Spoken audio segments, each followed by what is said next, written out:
प्रथम ऋषभ जिन धर्म करी, सन्मति चरम जिनेश। विघ्न हरन मंगल करन, भवतम दुरित दिनेश। वाणी जिन मुख देखिरी, परिगणाधिप कान। अक्षर पदमय विस्तरी, करहि सकल कल्याण। गुरु गणधर गुणधर सकल, प्रचुर परम्पर और। व्रत तप धर तनु नगन तर, वंदो वृष शिरमोर। वंदो वृष शिरमोर। त्रिभुवन तिलयं देवं, वन्दितातिभुवनिन्द परिपूज्यं। वोच्चं मणुपेहाओ, भव्य जनानंद जननीयो। त्रिभुवन तिलक शत इंद्र वंदित, देव श्री अरहंत को। कर नमन कहूँ अनुपेक्षाएं, भव्य को सुख कर अबो।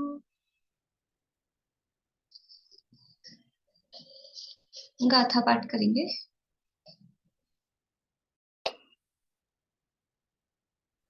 कार्तिकेय अनुप्रेक्षा नामक एक ग्रंथ है, स्वामी कार्तिकेय द्वारा रचित।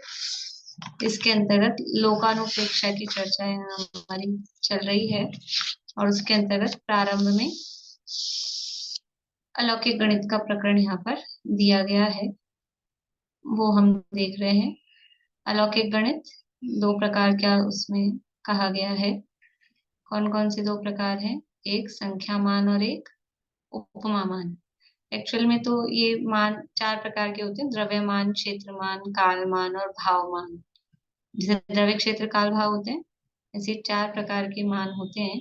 तो उसमें से ये संख्या मान और उपमा मान है, ये द्रव्यमान के अंतर्गत है। ठीक है। उसी में ये जो हमने अंगुल वगैरह जो पढ़े हैं, ये क्षेत्रमान, क्षेत्र के आधार पे किया ना। अनंत अनंत परमाणुओं का एक अवसन्नासन, फिर 8 अवसन्नासन का एक सन्नासन, 8 सन्नासन का एक रेणु।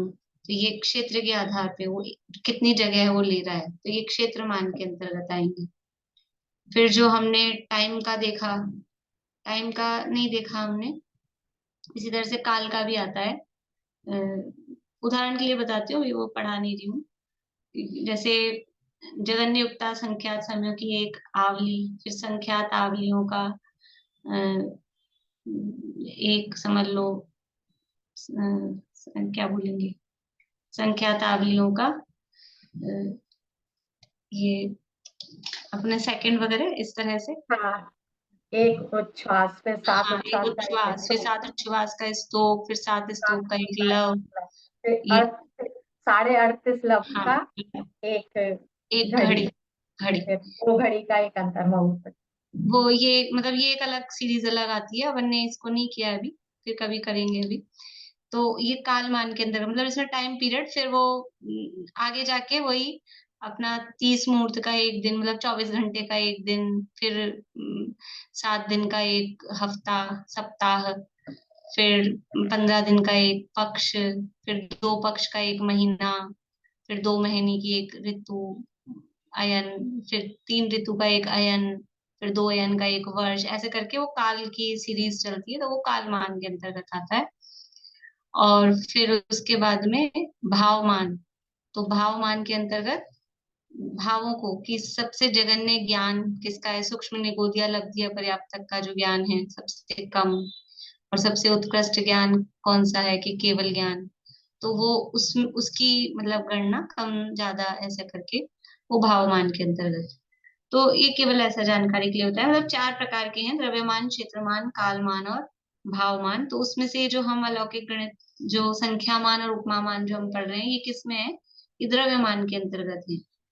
द्रव्यमान के अंतर्गत संख्यामान और उपमामान। तो संख्यामान की चर्चा अपनी हो गई है। जगन्य परीत अनंत, जगन्य परीत अनंत किस प्रकार से निकाला जाएगा?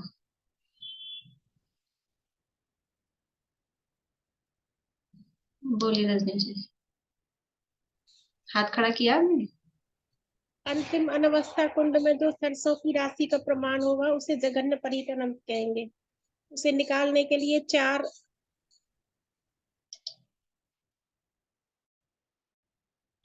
जगन्य परीत अनंत पूछ रही हूँ, वहां अनवस्था कुंड से अनंत थोड़ी ना निकलेगा। बोलो पारुल। शलाकात्रय निष्ठापन विधि द्वारा निकालेंगे इसको। हाँ, पहले शलाकात्रय निष्ठापन, वो जगन्य इससे पहले जगन्य असंख्याता संख्यात का शलाकात्रय निष्ठापन करेंगे। इसमें सबसे पहले जो राशि आएगी उसमें 6 राशियां जोड़ेंगे। सबसे पहले एक कल्प काल में जितने समय होते हैं उनको जोड़ेंगे, वो बाद में जोड़ेंगे। थोड़ा सा देख लो। एक प्रमाण असंख्यात धर्म द्रव्य के प्रदेश, लोक प्रमाण असंख्यात अधर्म द्रव्य के प्रदेश, लोक प्रमाण असंख्यात एक जीव के प्रदेश, लोक प्रमाण असंख्यात ये जितने आकाश के मतलब लोकाकाश के प्रदेश। और फिर इसमें जोड़ेंगे अप्रतिष्ठित प्रतीक वनस्पति असंख्यात लोक प्रमाण, प्रतिष्ठित साप्रतिष्ठित वनस्पति असंख्यात लोक प्रमाण। अब जो राशि आएगी उसका शलाकात्रय निष्ठापन करेंगे। फिर इसमें 4 चीजें जोड़ेंगे। एक कल्प काल में जितने समय हैं उनकी संख्या, फिर स्थिति अनुभाग अध्यवसाय स्थिति बंद अध्यवसाय स्थान, स्थिति बंद अध्यवसाय स्थान, फिर अनुभाग बंद अध्यवसाय, स्थिति बंद के कारणभूत कषाय के परिणाम, ऐसा बोल दो, स्थिति बंद के कारणभूत कषाय के परिणाम। और चौथा योग के अविभागी प्रतिषेध। अब जो राशि आएगी उसको वापस शलाकात्रय निष्ठापन करेंगे। ये जो राशि आएगी ये जगन्य परीत अनंत होगी। बहुत बढ़िया, ठीक है। एक व्यक्ति और बताइए, मुझे ये लग रहा था 2-4 दिन से पूछा नहीं है ये, तो भाई 2-4 लोग हैं जो बताते रहते हैं, इसके अलावा मैं सुनना चाहती हूँ कि और भी लोग सुनाए। बोली निशा जी। जघन्य परीत अनंत निकालने के लिए हम जघन्य असंख्याता संख्यात का शलाकात्रय निष्ठापन करेंगे। इसमें जो राशि आएगी उसमें 6 राशियां जोड़ेंगे। पहली जोड़ेंगे लोकालोक के असंख्यात प्रदेश, लोकालोक के नहीं भाई, लोकाकाश के असंख्यात प्रदेश, दूसरी धर्म द्रव्य के असंख्यात प्रदेश, और तीसरी अधर्म धर्म के असंख्यात प्रदेश, और चौथी एक जीव के असंख्यात प्रदेश, और पांचवी अप्रतिष्ठित प्रत्येक वनस्पति जीवों की संख्या असंख्यात लोक प्रमाण, और छठी सप्रतिष्ठित प्रत्येक वनस्पति जीवों की संख्या। इन 6 राशियों को जोड़ने के बाद फिर इनका शलाकात्रय निष्ठापन करेंगे। फिर इसमें 4 राशियां और जोड़ेंगे। पहली होगी एक पूरे कल्पकाल में कितने संख्यात समय होंगे उनकी राशि, और दूसरी स्थिति बंद अध्यावास की संख्या, अध्यवसाय की संख्या, और तीसरी अनुभाग बंद अध्यवसाय की संख्या, और चौथा योग के अविभाग प्रतिच्छेद लोक प्रमाण। इनको जोड़ने के बाद जो शलाकात्रय लोक प्रमाण नहीं, योगों के योग विभाग प्रतिच्छेद, योग के विभाग संख्या प्रतिच्छेद, हाँ, असंख्यात, इसको ये सब असंख्यात असंख्यात लोक प्रमाण। हाँ, असंख्यात है। इसके बाद जो जोड़ने के बाद फिर से शला का त्रय निष्ठापन करेंगे, जो राशि आएगी वो जघन्य परित अनंत होगा। इसके बाद हम जघन्य युक्त, बस बस बस हाँ, ठीक है, जघन्य युक्त अनंत निकालेंगे। ठीक, बस ठीक है, कल पूछते हैं बाकी और से। ये हमने देखा था। इसके बाद में उपमा मान, उपमा मान के भेद कितने हैं? उपमा मान के भेद 8 भेद हैं। कौन कौन से 8 भेद हैं? बोली प्रेमलता जी, उपमा मान के 8 भेद कौन कौन से हैं? पल्य, यही है ना? पल्य, हाँ, पल्य, सागर, सुचंगुल, घनांगुल, प्रतरांगुल, घनांगुल, प्रतरश्रेणी, प्रतरवर्ग, श्रेणी नहीं, जगत श्रेणी, जगत श्रेणी, जगत वर्ग और जगत घन। हाँ, तो जगत वर्ग नहीं, जगत प्रतर, ठीक है, जगत वर्ग। ये 8 उपमा मान के भेद हैं। इसके अंदर, इसमें सबसे पहले हमने पल्ले देखा था। पल्ले कितने प्रकार का होता है? बोली ललतेश जी, पल्ले कितने प्रकार का होता है?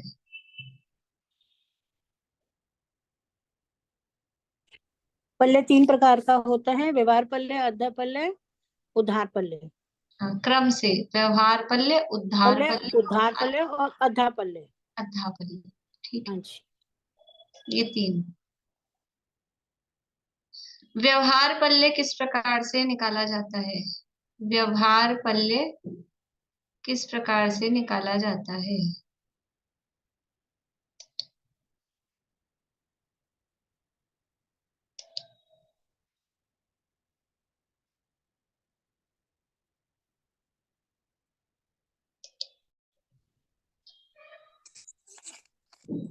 और पल्ले निकालने पहले तो योग मतलब 6 अंगुल का एक पाद होगा, नहीं नहीं, फिर 2 पाद, उतना डिटेल नहीं बताना है, थोड़ा वहीं से चालू करते हैं। 1000 योजन, 1000, 1 मिनट में 1 योजन ऊंचा और 1 योजन चौड़ा अपन ऊंचा, गड्ढा बनाएंगे। ऊंचा गड्ढा ऊपर बनाएंगे? नहीं, ऊंचा मतलब गहरा गहरा तो गहरा गड्ढा नीचे गहरा बनेगा। गड्ढा, शब्द भी तो गहरा सही होना गड्ढा करना है। चाहिए। हाँ, उसमें भोगभूमि में उत्पन्न हुए हुए 1 से 7 दिन तक के मेंढे के जो बाल है उसका अग्रभाग, कौन सी भोगभूमि? 3 प्रकार की भोगभूमियां हैं। उत्कृष्ट हाँ, तो उत्तम भोगभूमि के, उत्तम भोगभूमि के जो मेढा होता है उसके बाल के अग्रभाग भाग को भूमि में ठसाठस भर के 45 अंग परमाण उसके अंदर रोम उसके आ जाएंगे और उनको एक एक करके निकालना है। जो एक एक करके कब निकालना है? 100 वर्षों में, 100 वर्षों में एक बार निकालना पूरा है। पूरा बोलिए, फिर पूरा बोलिए। 100 वर्षों में एक बार निकालना है। जब वो गड्ढा खाली हो जाएगा, वो 45 अंक प्रमाण ने जब 100 वर्षों में निकलेगा तो 47 अंक प्रमाण वर्ष के अंदर वो गड्ढा खाली होगा, वो पल्ली होगा। वो एक व्यवहार पल्ले कहलाएगा, ठीक है। तो व्यवहार पल्ले में संख्यात वर्ष होते हैं, और व्यवहार पल्ले से असंख्यात गुना बड़ा एक उद्धार पल्ले होता है, और उद्धार पल्ले से भी असंख्यात गुना बड़ा एक अद्धा पल्ले होता है, ठीक है। सागर क्या होता है? सागर एक बार वो बता दीजिए ना, व्यवहार पल्य से उद्धार पल्य और उद्धार पल्य से अद्धा पल्य, थोड़ा क्लियर नहीं हुआ। वो 100 वर्ष में एक बाल निकालते हैं और इसमें प्रति समय एक बाल निकाल रहे उसमें हैं एक संख्या। टुकड़े के, उसके एक रोम के असंख्यात टुकड़े कर लिए ना हमने, तो अब वो हर समय भी निकालेंगे तो भी वो बहुत ज्यादा टाइम लगेगा, इसलिए वो प्रति समय निकाल रहे हैं। उद्धार पल्ले में एक एक, वो जो व्यवहार पल्ले में जो रोम भरे थे, व्यवहार पल्ले में, पल्ले यानी खड्डा, उस खड्डे में जो रोम भरे थे, एक एक टुकड़े के और असंख्यात करोड़ टुकड़े, एक ही टुकड़े के इतने और टुकड़े कर लिए, तो कितने? पहले ही 45 अंक प्रमाण थे, अब उसमें असंख्यात का गुणा कर दो तो कितने अधिक रोम हो गए। तो हर समय एक रोम निकालते जा रहे हैं, हर समय एक रोम निकालते जा रहे हैं, फिर भी वो कब खाली होगा कि व्यवहार पल्ले से असंख्यात गुना अधिक समय उसमें, अधिक वर्ष समझ लो, समय बोलो, समय तो लगना ही है, वर्ष उसमें लगेंगे, तो वो उद्धार पल्ले कहलाएगा। ठीक है, प्रश्न क्या था मेरा? प्रश्न तो रह ही गया है। ये मैम, हाँ बोलिए। जय जिनेन्द्र ज्योति मैम, ये हाँ 10 कोरा कोरी का आधा पल्ला का एक सागर होता है। बहुत बढ़िया, ये प्रश्न था मेरा, इनको याद है। सागर किसे कहते हैं मैंने पूछा था, तो 10 कोड़ा कोड़ी, देखो अद्धा पल्ले बोला है तो 10 कोड़ा कोड़ी अद्धा पल्ले बोलेंगे तो उसका एक अद्धा सागर होगा। अगर कॉमन प्रश्न है कि सागर किसे कहते हैं, तो 10 कोड़ा कोड़ी पल्लों का एक सागर होता है। अब वो पल्ले जो भी है, अगर 10 कोड़ा कोड़ी व्यवहार पल्ले है तो उसका बनेगा एक व्यवहार सागर। 10 कोड़ा कोड़ी उद्धार पल्ले हैं तो उसका बनेगा एक उद्धार सागर। और 10 कोड़ा कोड़ी अद्धा पल्ले हैं तो उसका बनेगा एक अद्धा सागर। ठीक है, ये सामान्य चर्चा अपन ने की थी। इसके बाद में हमने अंगुल देखा था। अंगुल 3 प्रकार के हैं, सूची अंगुल, प्रतर अंगुल और घन अंगुल। तीनों को बता दीजिए, कौन बताएंगे? सूची अंगुल क्या होता है, प्रतर अंगुल क्या होता है, घनांगुल क्या होता है? सूची अंगुल में 8 जौ का एक सूची अंगुल बनता है। हाँ, और अपनी भाषा में सूची अंगुल मतलब सीधी लाइन। हाँ, जिसमें केवल लंबाई होती है वो सूची अंगुल। सूची मतलब है सूची, सूची मतलब सुई के जैसा, कि जिसमें केवल लंबाई है, ऐसा सीधा। और प्रत्रांगुल जो है उसमें लंबाई और चौड़ाई दोनों रहेगी, स्क्वायर बनेगा। हाँ, सूची अंगुल का स्क्वायर वो प्रत्रांगुल कहलाएगा। और जो घनांगुल है उसमें लंबाई भी रहेगी, चौड़ाई भी रहेगी और मोटाई भी, ऊंचाई भी रहेगी। तो ये हो गया क्यूब। बढ़िया, यानी सूची अंगुल मतलब वो केवल जिसमें लंबाई है। फिर सूची अंगुल गुणा सूची अंगुल, यानी सूची अंगुल का स्क्वायर, वो कहलाएगा प्रतर अंगुल। और सूची अंगुल गुणा सूची अंगुल गुणा सूची अंगुल, यानी सूची अंगुल का क्यूब, वो कहलाएगा घन अंगुल। क्लियर है ये बात? अब एक सूची अंगुल में कितने आकाश के प्रदेश होते हैं, वो हमने कल देखा था। कितने आकाश के प्रदेश एक सूची अंगुल में होते हैं?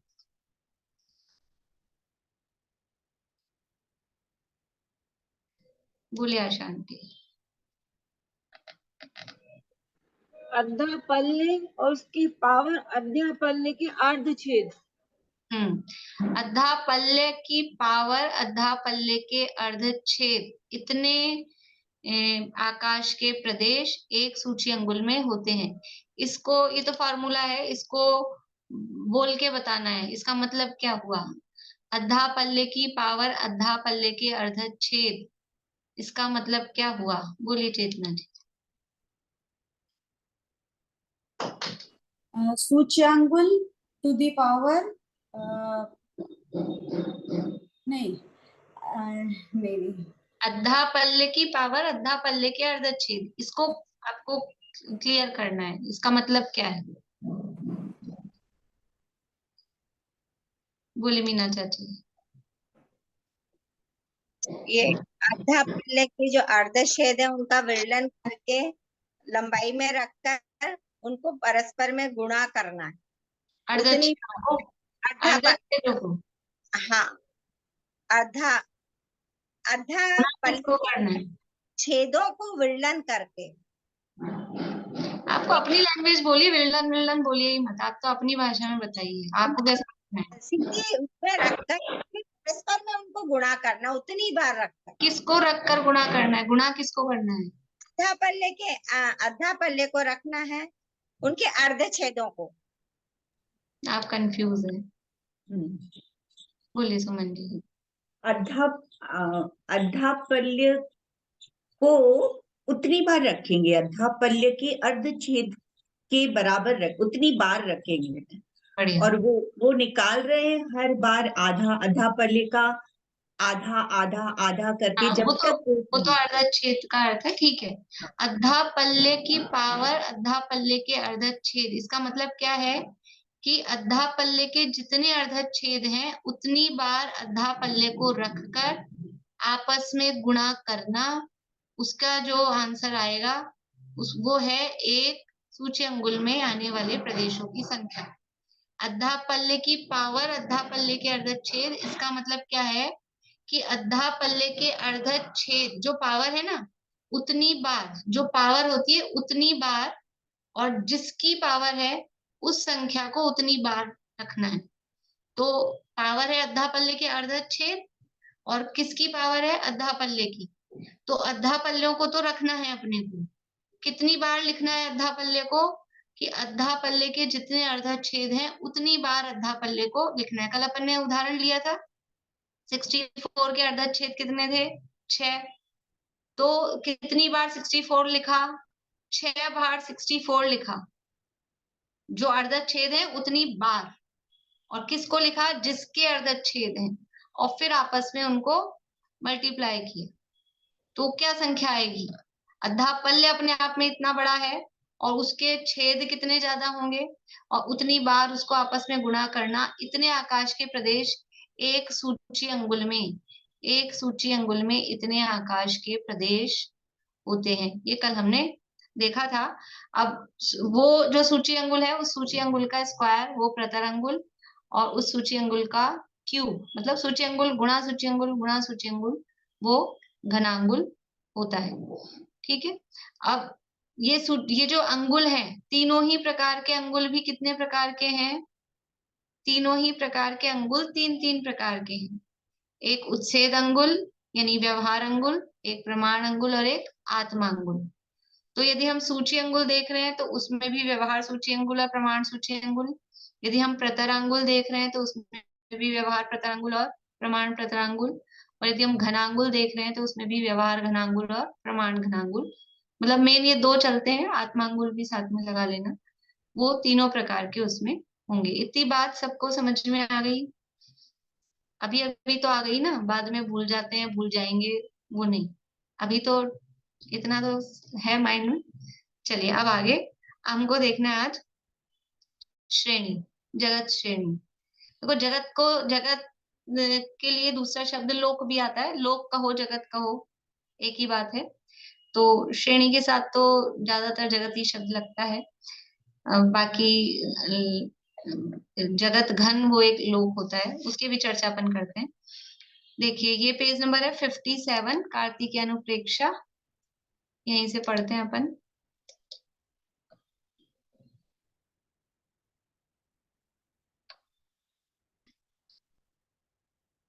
ये हो गया था अपना। सूच्य अंगुल के घन को घनांगुल कहते हैं। एक अंगुल चौड़ा इतना ही लंबा और ऊंचा, इसको घन अंगुल कहते हैं। ये कल हो गया था अपना। अब है जगत श्रेणी। 7 राजू लंबे, एक प्रदेश प्रमाण चौड़े ऊंचे क्षेत्र को जगत श्रेणी कहते हैं। जगत श्रेणी का मतलब वही है जो यहाँ सूची का मतलब था, वो यहाँ श्रेणी। श्रेणी का मतलब है सीधी लाइन। श्रेणी का मतलब है जिसमें केवल एक ही डायमेंशन, सिंगल डायमेंशन है, केवल लंबाई है, वो श्रेणी। तो लेकिन कितनी लंबी है? 7 राजू लंबी, एक प्रदेश प्रमाण चौड़ा है ना, और एक प्रदेश प्रमाण ही ऊंचा, मतलब उतनी ही मोटाई। तो मोटाई और चौड़ाई कुछ है क्या? 7/1/1। तो वो 1 का कोई वैल्यू नहीं है गुणा करने में। और एक प्रदेश में ना कोई मोटाई है ना कोई उसकी चौड़ाई है, तो वो एक प्रदेश तो खाली उसकी 3 डायमेंशनल ऐसा बताने के लिए कहते हैं।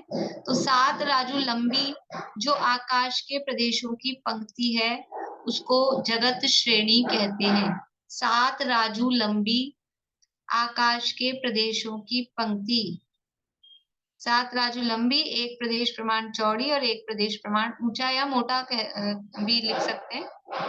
उतनी जो जगह है उस एरिया को श्रेणी कहते हैं।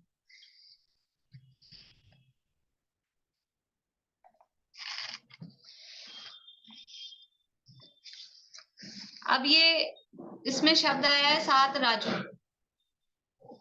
परिभाषा सरल है, 7 राजू प्रमाण लंबी आकाश के प्रदेशों की पंक्ति को जगत श्रेणी कहते हैं। लेकिन राजू क्या है? अपन ने राजू पढ़ा, योजन तक में पढ़ा था, राजू नहीं आया। तो सिंपल तो इतना है, राजू का मतलब क्या है?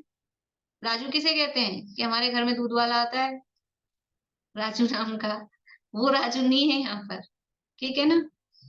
राजू का मतलब क्या है? राजू का मतलब है ये नाप है, जैसे योजन, किलोमीटर, मीटर ये होते हैं, ऐसे ही एक क्षेत्र की नाप है राजू। क्षेत्र को नापने की एक इकाई है, एक नाप है, उसको राजू कहते हैं। तो एक राजू में कितने योजन होते हैं? असंख्यात योजनों का एक राजू होता है। ये सिंपल, सबसे सिंपल। लेकिन अब कितने असंख्यात के कितने प्रकार होते हैं? अच्छा ये बताइए, असंख्यात के कितने प्रकार होते हैं? कौन बताएगा? असंख्यात के कितने प्रकार होते हैं? विनीता आंटी के चेहरा दिखा। असंख्यात क्या असंख्यात ही भेद है जी। अरे क्या कह रहे हैं ये विनीता आंटी? और कोई कुछ बताएगा? असंख्यात के असंख्यात, बाकी सब विनीता आंटी ऐसे ऐसे उंगलियां दिखा रहे हैं। 9 नहीं, ये सही जवाब दे रहे हैं। 9 तो हमने मोटे मोटे किए हैं। असंख्यात के असंख्यात प्रकार होते हैं। 9 तो हमने मोटे ग्रुप बनाए हैं उनकी। उसमें से जघन्य एक होगा, उत्कृष्ट एक होगा, पर जो मध्यम है ना, वो मध्यम, वो सब असंख्यात हैं। इसलिए असंख्यात के असंख्यात प्रकार होते हैं। बोलिए भाई पूर्णिमा आंटी।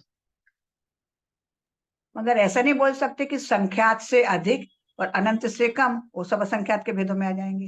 वो तो सही है, मैं कितने होते हैं तो नंबर पूछ रही थी, कितने होते हैं तो असंख्यात के असंख्यात, तो नंबर आ गया ना, असंख्यात संख्या आ गई है। संख्या मतलब अच्छा, एक और 14 राजू उत्तंग न बोलते ना, तो 14 राजू बोला, तो इसमें 7 राजू की जगत श्रेणी क्यों बताई? 14 राजू की क्यों नहीं बताई पूरी नीचे से ऊपर तक? 14 राजू तो अभी उसमें आएगा ना, जगत घन में, वो पूरा 343 राजू आएगा। अभी तो केवल श्रेणी बता रहे हैं, तो श्रेणी में 7 राजू की ली जाती है। तो श्रेणी कहाँ से शुरू करेंगे? मध्य लोक से? कैसे नीचे अधोलोक से? कहीं से भी करो, पर 7 राजू वाली, चाहे अच्छा। नीचे से ऊपर करो, ऊपर से नीचे, 7 राजू लंबी, उसी को एक श्रेणी। ये सब नाप में अभी जो जीवों की संख्या वगैरह आगे जो आएगा ना, जैसे हम ज्योतिष देवों की संख्या या और भी संख्या आती है, तो इतने जगत प्रतर का संख्यात्वा भाग, तो वहां शब्द आएगा जगत प्रतर। तो अब जगत प्रतर क्या चीज है? कहीं आएगा जगत श्रेणी। अब अपन ने पढ़ा है जगत श्रेणी का संख्यात्वा भाग, योग स्थानों की संख्या। भाव परावर्तन के अंतर्गत 4 चीजें पढ़ी थी, स्थिति स्थान, स्थिति बंद अध्यवसाय स्थान, अनुभाग बंद अध्यवसाय स्थान और योग स्थान। तो योग स्थान कितने होते हैं? जगत श्रेणी के असंख्यात्वा भाग। तो अब जगत श्रेणी क्या है? तो वो जगत श्रेणी में केवल ये कहां से कहां नापना नहीं है। जगत श्रेणी का मतलब है 7 राजू में जितने आकाश के प्रदेश आए, अब उसका असंख्यात्वा भाग करना है। तो ये नापने के लिए है, केवल माइंड में, कहीं जाके लोक में जाके लाइनें खींचनी नहीं है, पर वो नापने के लिए। तो असंख्यात योजन का तो एक राजू, और ऐसे 7 राजू। असंख्यात में कौन सा वाला असंख्यात लेना है?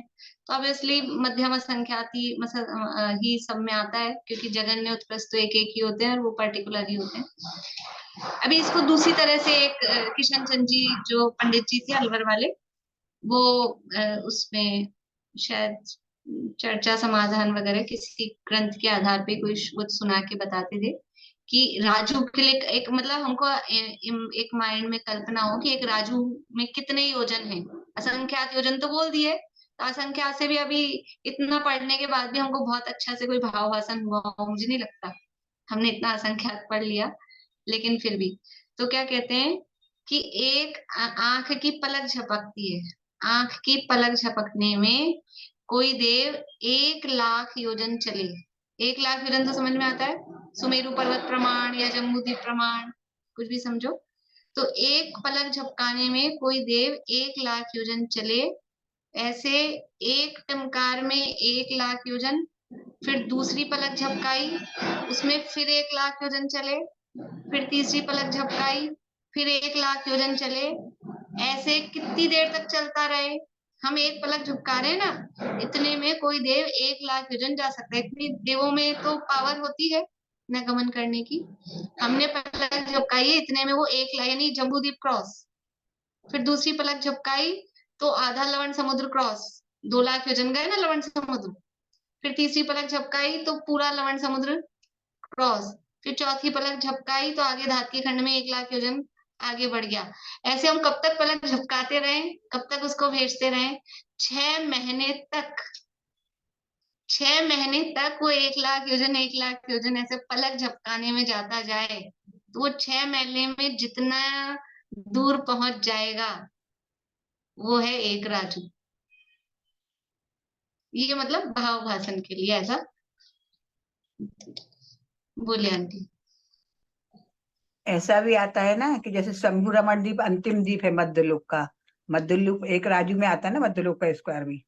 तो अपन जैसे बोलेंगे शंभु रमण द्वीप आधे राजू में, शंभु रमण द्वीप पाव राजू में, और जो असंख्यात द्वीप समुद्र अपन ने गिने थे ना, वो पाव राजू में ही समा जाते हैं। तो असंख्यात अपन कितने सारे असंख्यात में द्वीप सरसों डाल डाल के आगे तक गए थे ना, तो उस तरह से भी भाव वासना हो, पाव राजू में इतने सब द्वीप समुद्र आ गए। इस तरह से वो 1 राजू पाव पाव मिला के आधा पूरा मध्य लोक 1 राजू हाँ, का है। 1 राजू में इस 1 प्रकार। राजू बाय 1 राजू का है पूरा मध्य लोक। तो हाँ। वो असंख्यात द्वीप समुद्रों में हमने जो निकाला, जगन्य परित असंख्यात निकाला था ना, अंतिम अनवस्था कुंड बनाया था, तो वो भी कोई, वो तो पूरा एंड वाला तो आया नहीं था। अंतिम अनवस्था कुंड जो बनाया वो तो कहीं बीच में आया है असंख्यात द्वीप समुद्रों में। तो मध्य लोक पूरा 1 राजू का है। तो 1 राजू कितना बड़ा है कि उसमें इतने सारे असंख्यात द्वीप समुद्र हैं, और उसमें से क्योंकि आगे आगे वाले दुगने होते जा रहे हैं, तो जो अंतिम समुद्र है स्वयंभू रमण समुद्र, वो आधे राजू में, क्योंकि इधर से अंदर से बाहर जा रहे हैं अपन तो दुगना दुगना करके जा रहे हैं। समझ में आ रही बात? द्वीप समुद्रों को अंदर से बाहर जा रहे हैं ना हम, तो दुगना दुगना करके जा रहे हैं।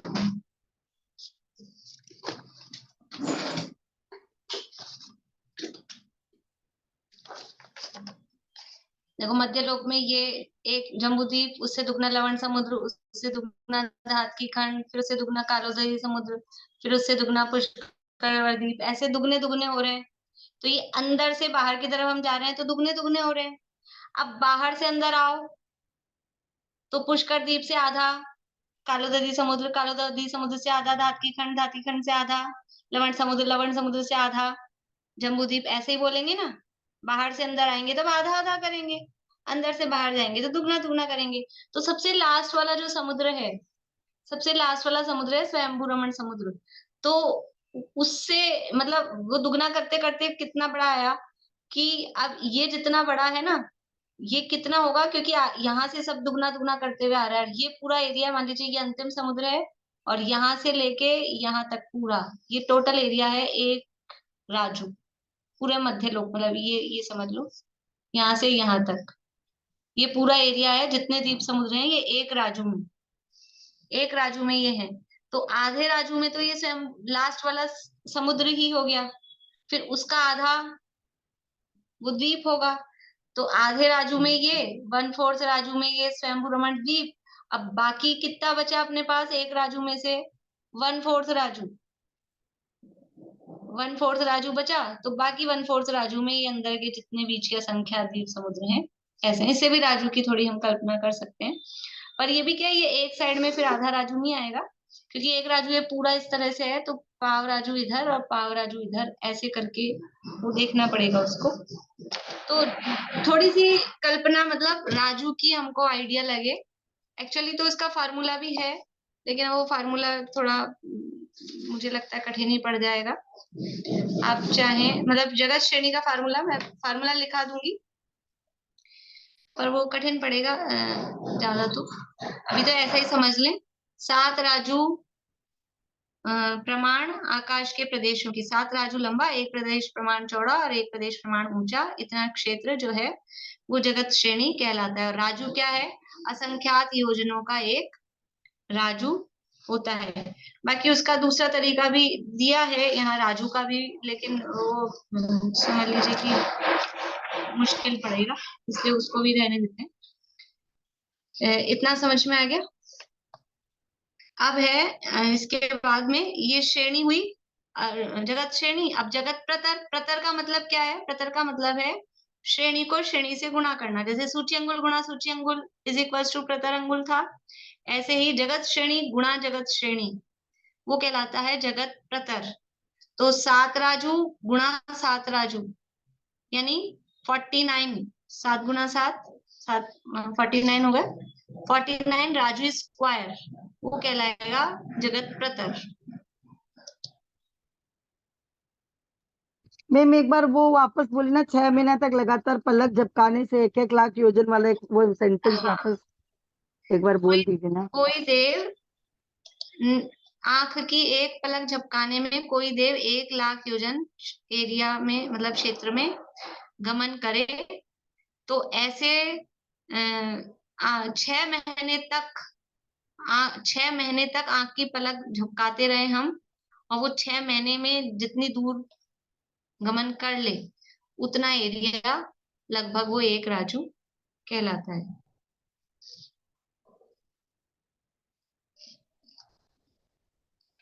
मतलब ये केवल ये एक्चुअल नहीं है, ये एक्चुअल नहीं है, मतलब ये केवल उसको समझाने के लिए बताया गया है। इसको एक्चुअल में राजू इससे भी और बहुत बड़ा है, एक्चुअल में तो उससे भी बहुत बड़ा है, लेकिन हमको इसी में थोड़ा सा एक भाव भाषण हो उसके लिए, ठीक है ना। तो वो एक्चुअल में नहीं है ये, वो ऐसा मतलब बताते थे इस तरह से।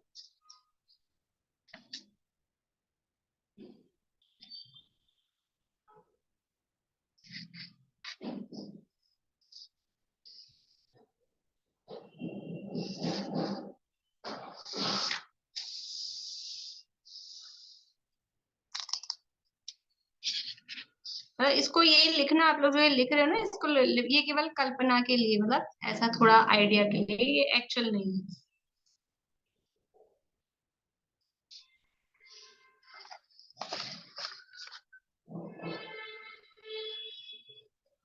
देखिए ये हो गया जगत श्रेणी।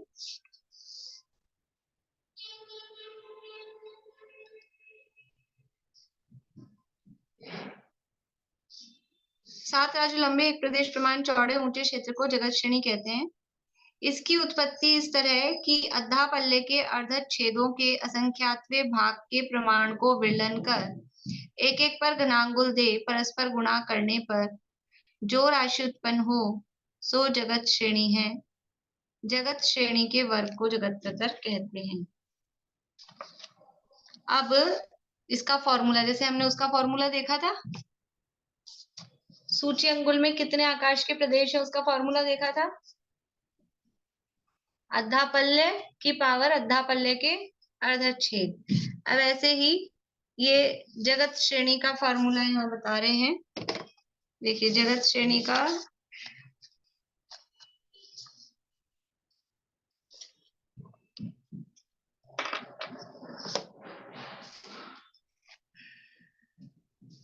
घनांगुल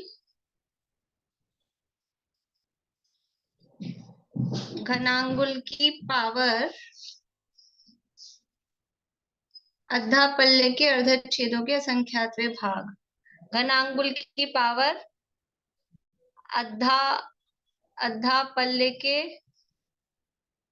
छेद, शॉर्ट में लिख रही हूँ, अद्धा पल्ले के छेद बटा असंख्यात छेद मतलब अर्धत छेद।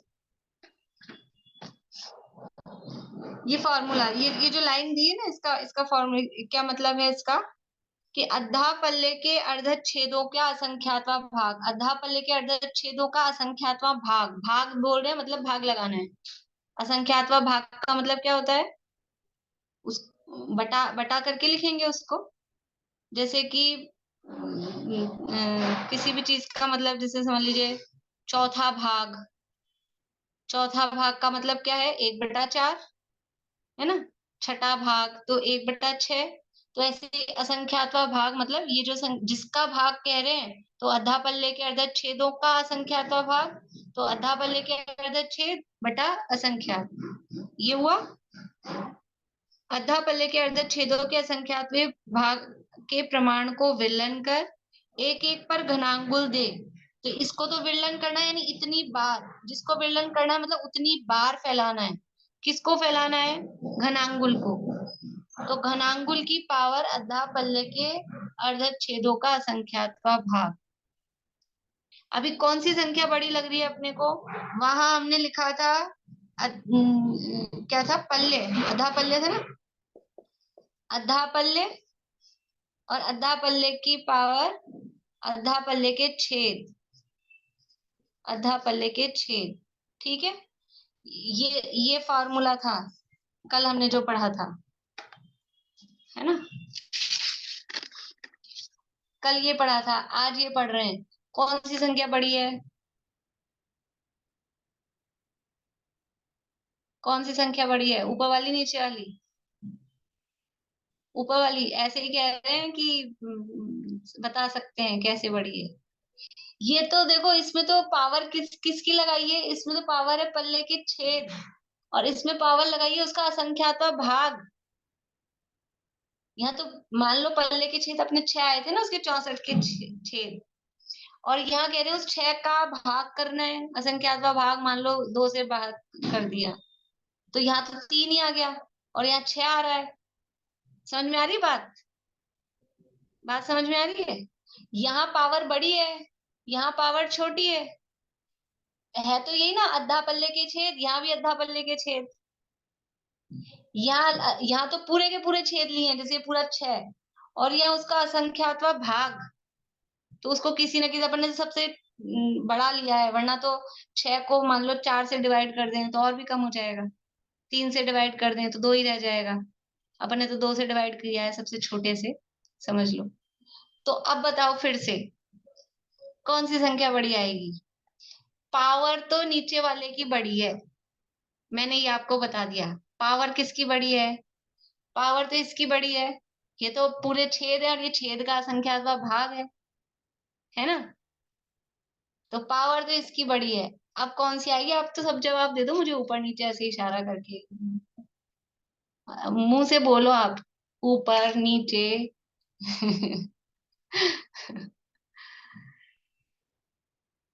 क्यों आएगी ऊपर वाली बड़ी? क्यों आएगी ऊपर वाली बड़ी? बोलिए वर्षा जी। अपने जो पहले अद्धा पल्ले वाला किया ना, उसमें सूची अंगुल थी, और इसमें घनांगुल है, मतलब इसमें लेंथ, ब्रेथ और हाइट तीनों है। हाँ, ये तो केवल अद्धा पल्ले है, नहीं अंगुल नहीं, ये तो केवल पल्ले है ना? और ये है घनांगुल। ये किसकी पावर? पावर कितनी है वो नहीं है, पर पावर चढ़ाई किस पर है? पावर चढ़ाई किस पर है? वो अपने आप में बहुत बड़ा है, ठीक है ना? ये घनांगुल अपने आप में बहुत बड़ा है। ये तो एक अंगुल में इतने प्रदेश थे, अब इसके तिगुने तो इसी में अकेले। घनांगुल का ये तो एक अंगुल में, एक सूची अंगुल में इतने प्रदेश थे ना, ये निकाला था ना। ये अद्धा पल्ले की पावर अद्धा पल्ले के छेद, ये एक सूची अंगुल में जितने प्रदेश थे वो है, और उसका 3 गुना होता है घनांगुल। तो ये ऑलरेडी यहाँ तिगुना हो चुका है, और फिर तिगुने पे और पावर चढ़ा रहे हैं। समझ में आ रही है थोड़ी बात? बात तो ऐसे लग भी सकती है किसी को व्यर्थ की बातें हैं, लेकिन थोड़ा सा हमको कंपैरिजन तो हो हमको, वरना देखने में ऐसा लग सकता है यहाँ तो असंख्यात का भाग दे दिया, यहाँ ये बड़ी होनी चाहिए संख्या। समझ में आई बात? कुछ लोगों को तो आ गई, 2-4 लोगों को तो। कौन सी संख्या बड़ी है, कौन सी संख्या छोटी है? ठीक है, तो ये श्रेणी किसे कहते हैं कि घनांगुल की पावर पल्ले के छेद का असंख्यातवां, पल्ले के अर्धच्छेद, मैं शॉर्ट में बोल रही हूँ, छेद वो बड़ा हो जाता है बोलने में। पल्ले के अर्धच्छेद का असंख्यातवां भाग। शास्त्रों में भी आपको शॉर्ट में लिखा हुआ मिलेगा, अर्धच्छेद को छेद ही लिखा हुआ मिलेगा। आगे कहीं और अब ये इतनी नहीं है, अलौकिक गणित इतनी ही नहीं है, इसके बाद में और भी है, हम नहीं पढ़ने वाले हैं पर और भी है।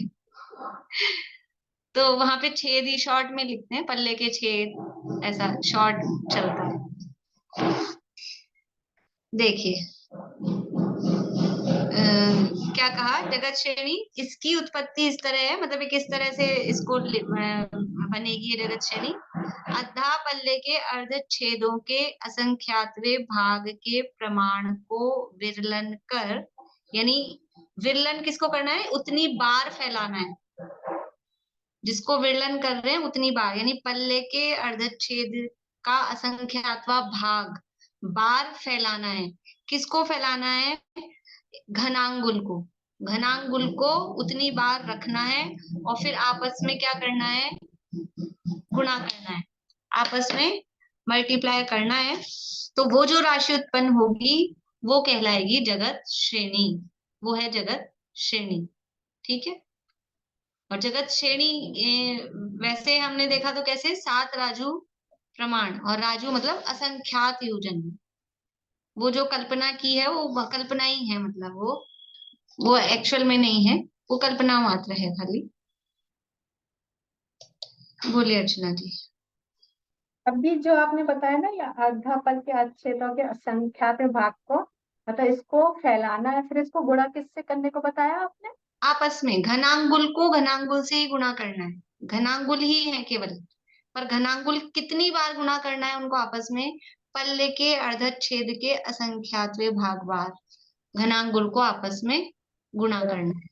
तो वो जो आएगा, वो जो राशि आएगी वो कहलाएगी एक जगत श्रेणी। ठीक है। बोलिए आशा। ये जो 7 राजू लंबी, एक प्रदेश चौड़ी, एक प्रदेश मोटी है, जिसमें जितने प्रदेश है उतने ही प्रदेश ये जगत श्रेणी घनांगुल का ये जो निकाला है फार्मूला वो आएंगे, सेम आएंगे। हाँ, वो जो 7 राजू में जितने लंबी है ना, उसके इतने प्रदेश आएंगे, ये जो ये फार्मूला। प्रदेश इसमें 7 राजू लंबी उसमें आएंगे। हाँ हाँ। और एक आपने ये बताया ना कि ये प्रत्रांगुल के भी 3 वो है और घनांगुल के भी 3 वो है। हाँ, वो व्यवहार प्रत्रांगुल, प्रमाण प्रत्रांगुल और आत्म ये प्रत्रांगुल। ये कैसे निकालेंगे? व्यवहार, व्यवहार सूची अंगुल का गुणा करेंगे, सूची व्यवहार सूची अंगुल को व्यवहार सूची अंगुल से गुणा करेंगे तो व्यवहार प्रतरंगुल आएगा। प्रमाण अच्छा। सूची अंगुल को प्रमाण सूची अंगुल से गुणा करेंगे तो प्रमाण सूची प्रतरंगुल आएगा। और प्रमाण सूची अंगुल गुणा प्रमाण सूची अंगुल गुणा प्रमाण सूची अंगुल करेंगे तो प्रमाण घनांगुल आएगा। बोलिए सुमन जी। वो मैं भी वही पूछ रही थी कि 7 राजू का मतलब अभी जो फॉर्मूला बताया वही हुआ ना? हाँ वही वही पूछ रही। और किसी का प्रश्न है?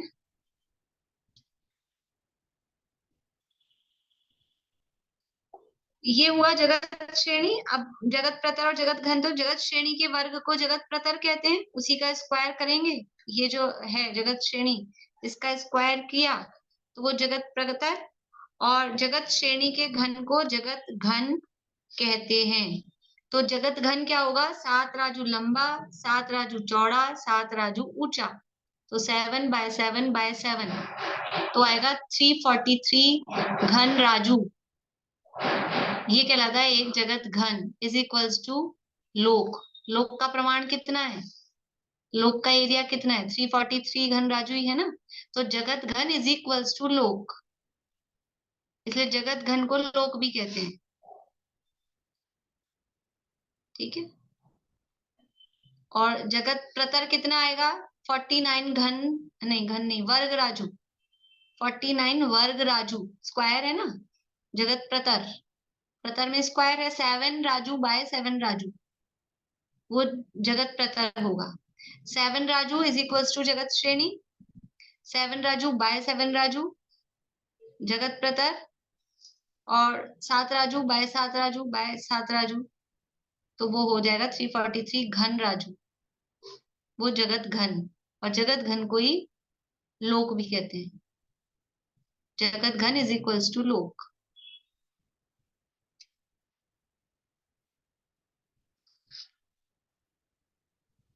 अब मतलब इसमें तो वैसे पढ़े ना, मतलब थोड़ा सा अपन बच्चे भी हों थोड़ा, तो वो अब आप लोग करके, अब कल तो अपने, आज वेडनेसडे हो गया ना, लिख तो लीजिए प्रश्न।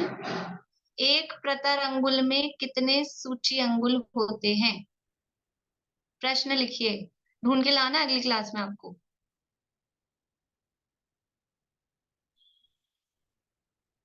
एक प्रतर अंगुल में कितने सूची अंगुल होते हैं?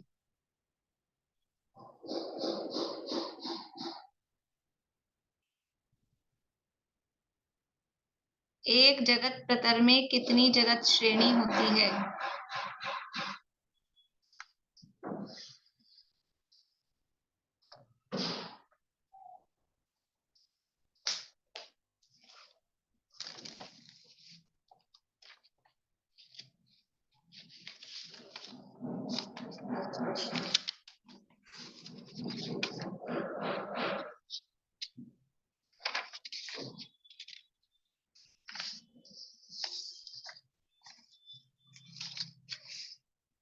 एक जगत घन में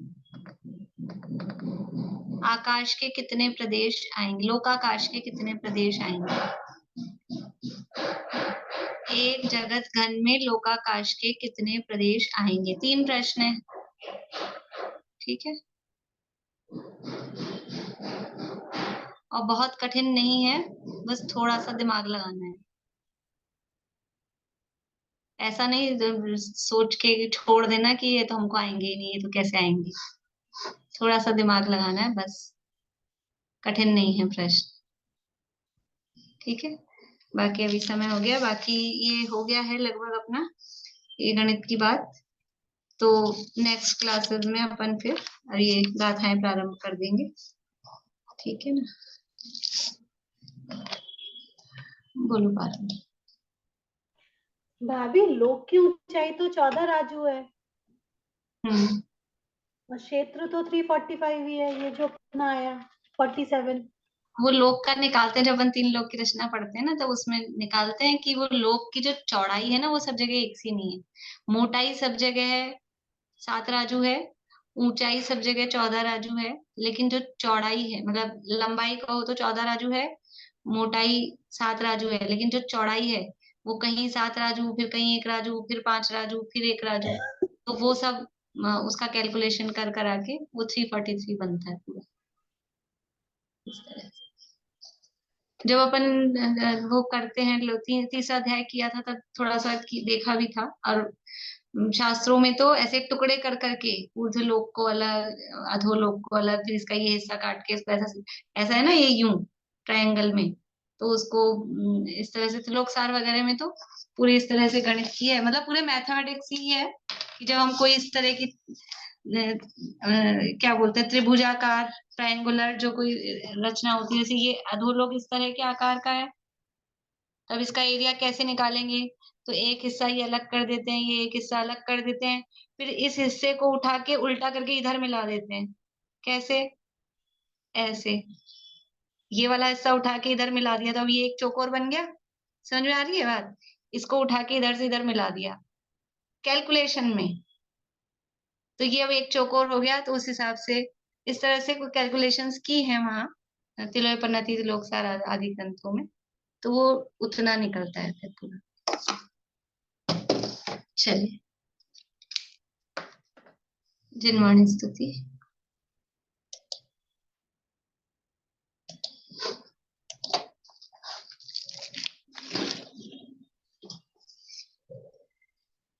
किसी से कुछ नहीं लेना, किसी को कुछ नहीं देना, अहो निश्चिंत परमानंदमय जीवन हमारा है।